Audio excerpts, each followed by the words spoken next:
Welcome to the Relationships Inside Out podcast with Doctors Gregory Siebert and Kimberly Murray, licensed marriage and family therapists. Join them on this journey as they explore the ins and outs of relationships. Well, welcome to Relationships Inside Out, where today we're going to talk about New Year's resolutions. Just as we did last year, it's that time of year.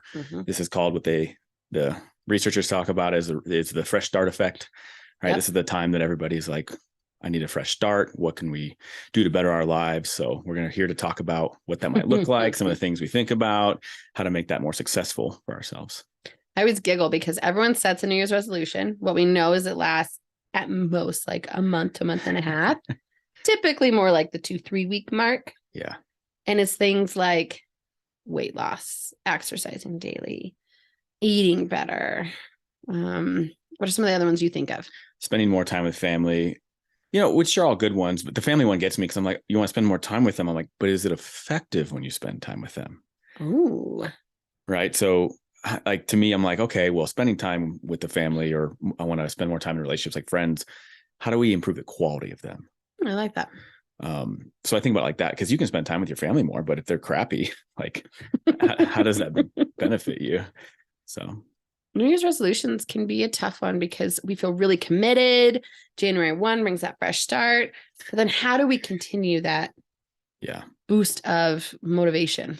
Yeah. And there are other cultures that celebrate New Year's at different times of the year, right? Yeah. If they celebrate it. So, this applies to any of that time, that fresh start effect, when we can, roll over the calendar, the new year. Who do I want to be? What do I want to improve upon? What do I want to rid myself of? When I think about New Year's resolutions, I coach a lot of my clients around this. I think about like long-term goals for the year rather than like, today I'm going to be a brand new person. You're not going to be a brand new person. Old habits die hard. It takes a consistent, repetitive motion to change a habit. And if you're trying to change all the habits, I'm going to eat healthier and exercise and they're not going to all stick. The good thing is even if they don't stick, they're 10 more. If someone sets a resolution for themselves, they're 10 times more likely to change their behavior. So even if, we have that belief of like, it's not going to work, things like that, it sets more optimism. Yeah. You're more likely to have a behavior change, even if it's not the one you're shooting for, just by the nature of shooting for something new. But the important thing is that these things aren't so lofty. They're not up in the cloud. They're and that's what we want to talk about today too, is how do we make sure that we can set our goals up for success. And you were talking about it like long-term, right? So what is the long-term of what I want to achieve? Like the umbrella one. And what are very measurable steps? Small steps that I can start with. Like if you think about it, I want to eat healthier. Great. So maybe we start with just taking a couple unhealthy foods off your plate. Start with changing just our drinks. One less soda a day. Yep. Whatever it might be. It's not, I'm going from eating whatever I want to 1,800 calories. I'm counting my macro, all the things. Chances are it's going to be hard to stick to. Yeah. And some people might, right? So it's just thinking about what's going to work for you. How do you know you're more successful? What we're talking about is what a lot of the kind of research points to, of how do we make this more successful for ourselves? And again, not being lofty. They can't be like this up in the cloud kind of concept or idea. And for us to be successful, if we have no plan in place. And being realistic about where you are in life, right? So if I, as a mom of 2, if I was like, okay, I'm going to start going to a gym rather than my house, go to a gym every single day. I'm going to do all these things. Is that realistic for my season of life? Right now, honestly, no. So how do I keep that and keep my season of life in check while I'm setting these goals? Yeah. And part of that, which helps make it successful, is putting out a detailed plan. And that includes what are some things I can do to adapt if life gets in the way. Yeah. And that includes like other additional support, right? Maybe I have an in-law watch the child or our children or something, right? If that's the case, and you're using your example, but some plan that says, these are the steps I want to take. So, I'm going to go on the treadmill for 10 minutes a day. I'm just going to start there. And then I'm going to build up every week. By 2 minutes or a minute, right? It doesn't have to be huge. Or change my incline by 1%. Something small and tangible and reasonable. The last couple of years I've had the one like self-compassion, and I haven't done well at it. Right. And I have not done a good job at putting a plan that's worked for me. It's like, well, what steps do I need to take? Right. And I have done some stuff. I would say it's better than not, right? So here's some change, but it's not where I want to be. So putting a plan in there of like, how do I get it to where my end goal is of that? And it's going into detail of like, what are specific acts I can take in my life to make that happen. I also, when we're talking about goals, make sure your goals, whatever they might be, are for you, not because of someone else, right? I'm not, say it is weight loss. That's a common one. Mm-hmm. I'm not losing weight to please someone else or any of that. We know that that's not as sustainable as if I want it for me and my body or for health or whatever it might be. And it helps that the goal aligns with your value, right? I mean, I think about the value of somebody like, I value a healthy lifestyle. Yeah. How much is that true in your life now? And how do you make that happen? And again, we might start with small steps of like, I need to not do X as much, right? I need to stop eating out as much. Finding where the values lie, but maybe the value of eating out is with the family. And I like to spend time with family. And we always eat out. Well, how do we put boundaries around that? How do we moderate that? We can have little benchmarks throughout the year. That can be helpful, right? So our big goal is 50 pounds, whatever, but it's benchmarks. So by first quarter, I want to lose 10 pounds or whatever it might be. And it's good that there's a range, right? I want to lose anywhere from like 5 to 10. That way, if it's one direct number, we tend to feel a lot of failure, a sense of failure, like we didn't meet our goal. But if there's a range, it gives us a little bit more. And if we can have multiple ways of measuring, right? Yeah. Weight loss is a great one. It's not just about the numbers of the scale. Yeah. It's, am I getting stronger? Am I able to lift more? Yeah. Is my endurance better? Can I walk further, run harder, whatever it might be? Are the inches going down? My clothes fitting better? Are my clothes fitting better? Do I feel better? Regardless of all the other stuff. Do I feel healthier in my body? Right. So shifting it to, instead of just one hard metric, which may be hard for some bodies, give yourself options. Yeah. And importantly too, in this process is we might have a long list of goals. You find one and you focus on that one and you break it down into plans, including what you need if we fall off the wagon, really. What support we need, what are the tools we need to make it happen. But when we focus on too much, we can't really meet hardly any of them, right? Because it's just too much. It's overwhelming. And I like what you mentioned with the self-compassion, a goal of mindset, right? Not just goals of like hard measures. So weight, money, relationship, whatever, but also mindset, working on self-compassion, working on gratitude, working on building up my confidence or motivation, whatever it might be. Those are awesome goals to have because they can ebb and flow, but it can carry throughout the whole year. And it's a good reminder of not how do I want to look or how much money do I want to have, but who do I want to feel like? Who do I want to be at my core? Yeah. And I like that because it's not just what you typically hear, the exercise, the diet, the stuff. I mean, our mental health is a big one. It's an important one. This is something that a lot of us struggle with and we put on the back burner because we feel like, well, if we just exercise, we just do this, I'll feel better.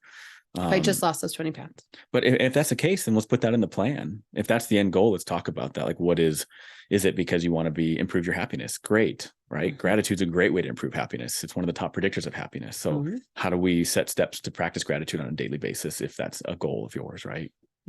And who can support you along the way?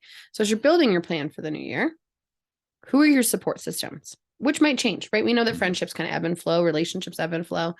But for now, who are the people that can help hold me accountable? Who I can talk to if I'm struggling? Who are good resources for me to stay on track rather than dropping off in February?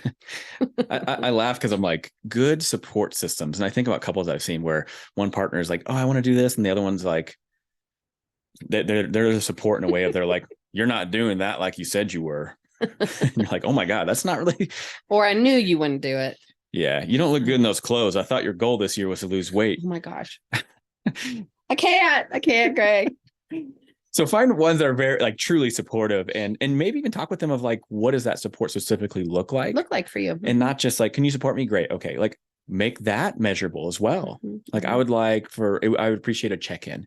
If I'll come in and say, hey, like it's been a month, I would love your feedback. if Mhm. you've observed or had time. I know you've been busy, but setting something aside to where that's Mhm. even specific to help you successful. Even with like the changing of our body or getting healthy, right? Support can also look like, hey, can you help encourage me to keep a positive mindset or talk positively to my body? Can Mhm. you help remind me each month to give Mhm. you 5 things that I love about my growth this Mhm. month or whatever it might be? And what that reminder would look like, Yes. because all of us receive that feedback differently. Mhm. So we have to put that map out there of what that looks like, Mhm. and what works for us. Otherwise, someone would be like, yeah, you're not really nice to yourself. And maybe that doesn't Fair. work for somebody when someone says that. And we can't put all the responsibility on the other. I Wait, want to be really what? clear here, Oh my right? gosh, that'd be so nice. Like they might forget to call you in March. So then Yeah. you have to call them, right? Because at the end of the day, this is your goal, not theirs. Why didn't you meet your New Year's ago? Oh, Sally didn't call me. Didn't call me. Ugh. Sally's fault. Yeah. Oh my God. Why do I see someone actually doing that though? Probably because we've actually seen that, Yeah. observed Mhm, that. mhm. So, the one thing too, I want to go back to the values. Yeah. Is because you have a long list of things. Think about the value right now that you really want to bring into your life, like which is, and again, pick one. And how can you encompass that value through one of these resolutions? Maybe it's mental health. Maybe it's more time with family. Mhm, But again, what does that look like with more time with family? Do you want more quality time? mhm, Great. Let's break down quality time. What does that look like? mhm. We have to have a clear picture of what these steps look like and what the outcome looks like for us to even be successful, instead of, again, that lofty out in the cloud of like, I'm just going to be a healthier person. That's a great goal. That's great. What does that look like? Because that can look different for so many people, Yeah. right? Is that better sleep? Is Mhm. that choosing positive relationships? Is that spending more time outside? It can look different across people. Yeah. Encourage people to, if you are a planner person, not everyone is, I recognize this. I live and die by my planner. I write things out throughout the whole year and I write it in pen. So I can't just erase it. And it'll irritate me to cross it off and not do it. Mhm. So I encourage people write down every couple of weeks or whatever it is for you, a reminder of your goal or a reminder to write out a gratitude for myself or an affirmation. And I go ahead and pre-put it in my planner all the way through December of the next year. That way it doesn't just get to leave my brain because I get to see it every single week or whatever it might be pop up. Yeah. And you can schedule them on your phone and as notifications, like reminders of, Yeah, but then you can silence that. yeah. If Yeah. you're not a planner person. Yeah. So I have reminders on my phone and Yeah. like they just pop up. So when I wake up in the morning, there's like my reminders of like, oh, I got to write notes. I got to whatever, or you're an amazing person. If there's like a positive affirmation or something. But that can be helpful. Some way to remind yourself too. And that you pre-plan for the months going forward. Not that you in February have to remember to put it back in there, right? We want to go ahead and pre-put those things in there so that even in October, it's still popping up in our face.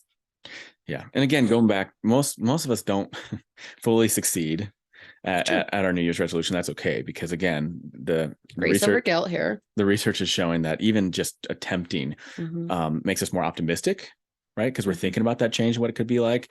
And, we're, again, 10 times more likely to actually engage in some change of behavior. I wish we had the ability to ask listeners what their New Year's resolutions were. I think it's fascinating to see what people pick, what they decide, and what the motivation is behind it. Let's be real. Most people are thinking the day of like, crap, where's my list? Posting one on Facebook or Instagram or whatever. Yeah. Where's my list for the last 20 years? Okay. Yep. Diet. That's what I'm going to do. I'm going to do that this year. This is the year. Well, and the thing is, if it's the same goal, that's fine. Yeah. What do you want to do different to make sure it's successful? Yeah.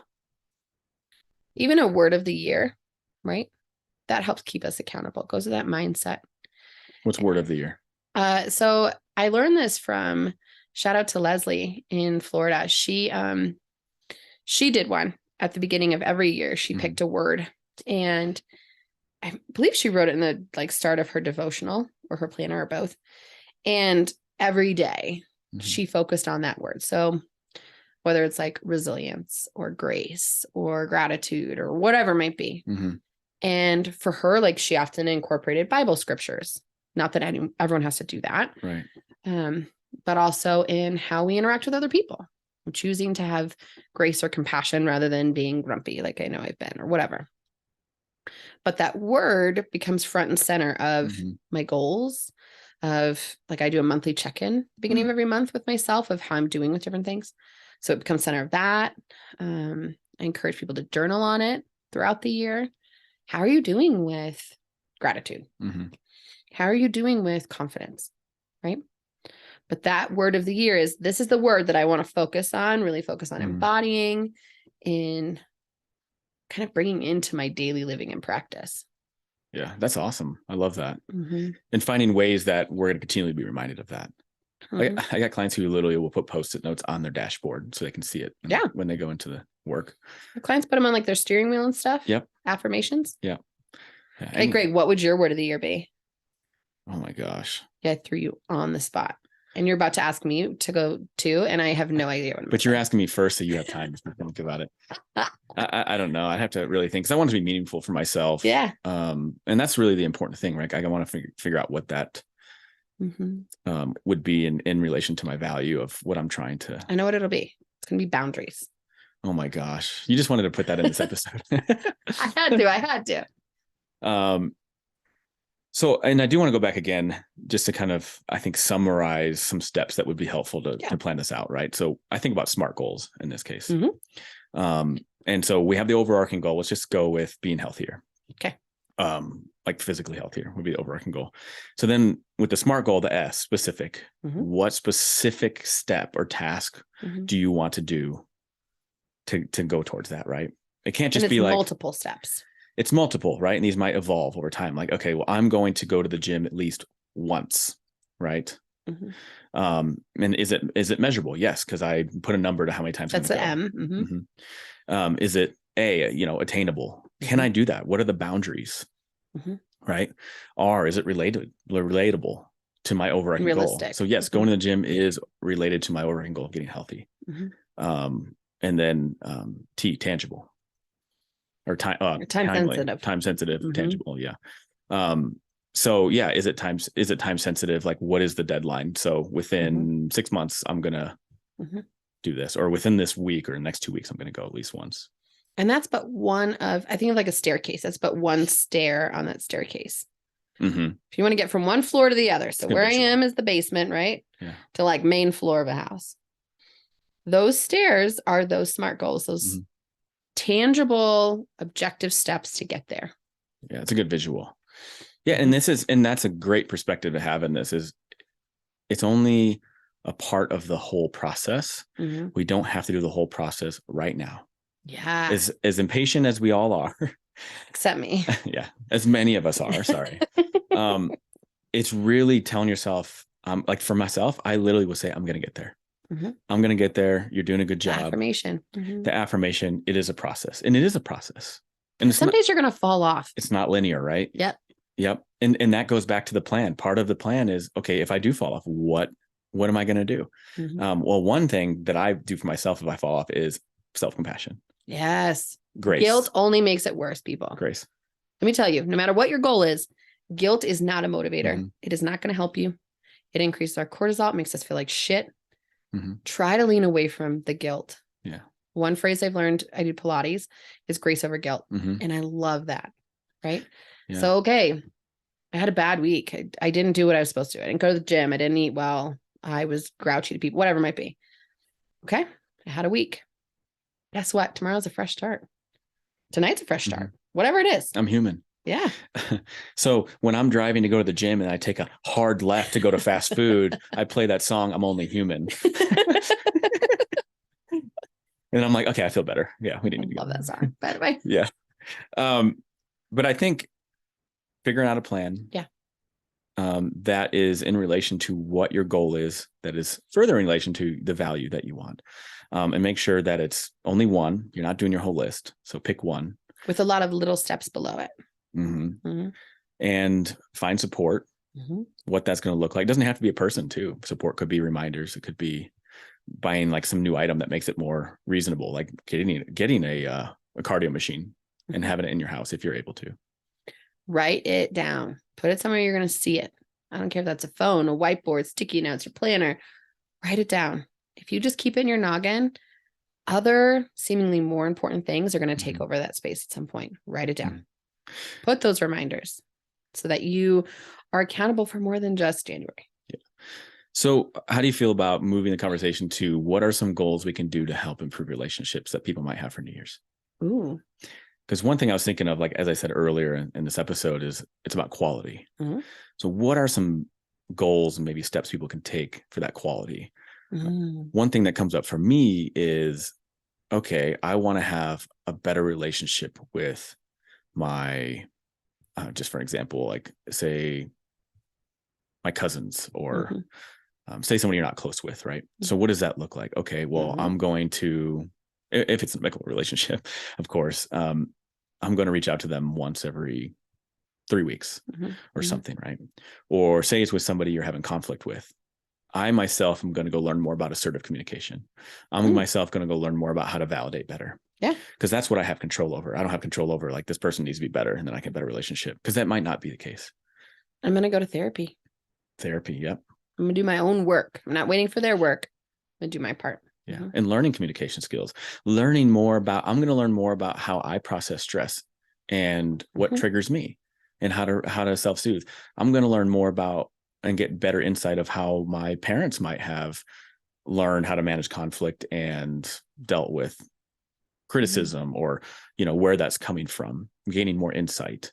All these things can lead to, I think, a better relationship, depending on, of course, the context of the relationship. It's cool. That won't just benefit your cousin. It's going to improve all your relationships, ideally. Yeah. Or at minimum, I tell people the risk of therapy sometimes is that we outgrow parts of our system. And so then we might discover certain relationships we were leaning on aren't so healthy. So it gives us space to take space or to develop new relationships that are healthier, or whatever it might be, but it has a ripple effect beyond just your cousins. Yeah. And that's the beauty of it. Right. But you're learning something for yourself, and that meets that goal of like, I want to have a better relationship with X, right? That's the overarching goal. The step would be going to therapy, learning how to be more assertive or how to validate better, or whatever it might be. It could be improved self-esteem. Like once you learn more about yourself, you're like, I've noticed that I get triggered when people say this stuff because I don't feel good about myself. So how do I build that up so I'm less, defensive? If it's with a partner, right? Each month, setting the goal of meeting them in their love language, supporting them in their love language, or expressing your needs. I talk to clients about having like a State of the Union. It's either every week, every other week, or every month, where you sit down as a team and where are we at with our team goals? Where are we at in terms of needs, appreciations for one another, concerns, where we really do that holistic check-in? Where are we at with finances? Where are we at with the kids? What is a goal we want to have this month as a couple? Where are we at with us? Yeah, that's a good one for some of my couples that I get a sense aren't doing the work outside. I'm going to have to instill that. So yeah, State of the Union. It's really helpful. So at the beginning of every month, ideally it's more often, but realistically, sometimes it has to be once a month, right? Yeah. Or doing, a client gave me this idea. They have a thought box, and every time they think of their partner, if they're at a grocery store or whatever, and they want to buy something for them, they buy it and put it in the thought box. And then when that box is full, you give it to your partner. And then they fill it. And when it's full, they pass it back. And it tells your partner, I've been thinking about you for more than just this moment. Right? And hopefully they're meaningful gifts, not like breath mints. Why'd you bring that? My breath stink? Things they might love. I like that. Yeah. Notes or affirmations or a time in which you thought they were beautiful or whatever. I mean, let's be real. How about just learning each other's love languages could be a benefit. Yes. I can't tell you how to practice it. Yes. Christmas highlights this in our house because I love my mother-in-law, but her love language is gifts. That is her number one. Unequivocally, that is her number one. That's my bottom. Yeah. And so for her, she wants a Christmas list and she wants to buy a ton of gifts and wants to do all the things. To me, I'm like, I really don't want anything. Like truly do not want anything. Yeah. And so learning how to love someone from their love language, not from mine. Yeah. So for her, finding out what mine is and learning in that space, but me also, I'm going to get her gifts because I know the woman loves them. Right. Yeah. And for my partner, his is not going to be gifts. It's going to be physical touch.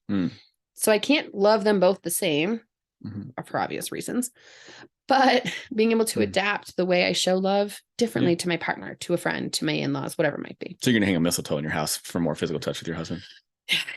Nice reminder. And then he'll notice it disappears one day and be like, what? It'll be hanging there and he just stands there the whole time, all day under the. Wait. So I go the other way around the house. He doesn't see you. Wow. The visual of that. It's actually entertaining. And then couples too is finding something that you want to improve your relationship upon in terms of maybe physical intimacy. Yeah. So maybe we take a class, or maybe we want to have more connection outside of the home, outside of our kids. Happy. So we go to I'm just making this up, crafting class where we make stuff, woodworking, or schedule a date every other week. Go ahead and get it booked through June. Get that babysitter on the books all the way through June. Yeah. I love all the ideas. I have another client, and instead of giving each other Christmas gifts as partners, they spend that time planning a trip together for the next year. Oh, I love that. Yeah. And not just like the trip itself, that's the really fun part, but financially, how are we going to swing it? What are we going to prioritize this year? And what aren't we, so that we can make room for that trip? And then probably meet some value if there's that they're like, we love to travel together. That's where we feel most connected. Sure. And I think a lot of us don't really know what that is. So that's why I go back to like, figure out what your values are and what do you want to happen if it's not happening in your life now? And how could you make a resolution out of it, a goal? How do you make space for it? How do you prioritize it? Hey, people talk about priorities all the time. I ask often in couples therapy, what are your priorities? Everyone, if their spouse is sitting next to them, is going to say, my wife. My wife's my number one. And then I say, okay, let's look at what would be like a time log or a time inquiry. Are you really prioritizing your wife over the video games, over whatever it might be? And it's that moment of like, oh, no, I'm not. Because mentally I'm saying, yeah, she's my priority. But then am I actually showing up in that way? Is it in practice? Yeah. And this goes back, again, we're beating a dead horse here, back to the plan. I'm beating a dead horse. Going back to that plan that's very specific and measurable, attainable, right? And realistic for you, not for Susie Q down the street, for you. Yeah. You don't want to go where you're changing another person. Well, if I could just change my partner, that's my New Year's resolution. I hear it too often, Craig. Why do I hear this often? I'm perfect, right? They need to change. Again, I hear that all the time. But even couples therapy, how do we prioritize if we know that that's a stretch for us financially? How do we prioritize that this year and make cuts in other ways or save in other ways so that we can prioritize that space and time to heal our relationship? Yeah. To rebuild our relationship, to reconnect, whatever it might be. And it's so interesting about when you prioritize, like say your goal is to improve your relationship. Yeah. How many couples I work with and they're like, we want this to be a priority. And I'm like, you're not doing the work outside of it. Yes. And truly nothing else matters because this relationship will fail if this is not a priority. We're too busy. We're exhausted. You have to find time or this will not work. This system is the pillar of, like, if you have kids, the child's existence. True. For many developmental years and how they're socialized into the world, right? Like, very important. So that system has to be sound. And so, where's that balance there, right? So it's going back to being realistic and making sure that the barriers that we perceive, like, where's their priority in those barriers? Yeah. Whew. New Year's resolutions. I'm wishing everyone luck as they're planning these, right? But it's not just about luck. It's about intention. Yeah. Be intentional this season. Whatever you choose, if you choose, you don't even have to choose, but if you do, be intentional, be thoughtful, and really set yourself up for success and grace when you tend to slip a little bit. Yeah. Well, this has been Relationships Inside Out, where we talked about New Year's resolutions. And we are just so grateful for this last year of everyone joining us in this journey and joining us on our podcast. It has been so much fun to do this, and we're going to keep doing it. But it's just been a blast getting to hear people's feedback and talk about things that we don't often talk about. So as always, if anyone has any questions, concerns, or comments, please feel free to email us at relationshipsinsideout@gmail.com. Thank you. Thanks.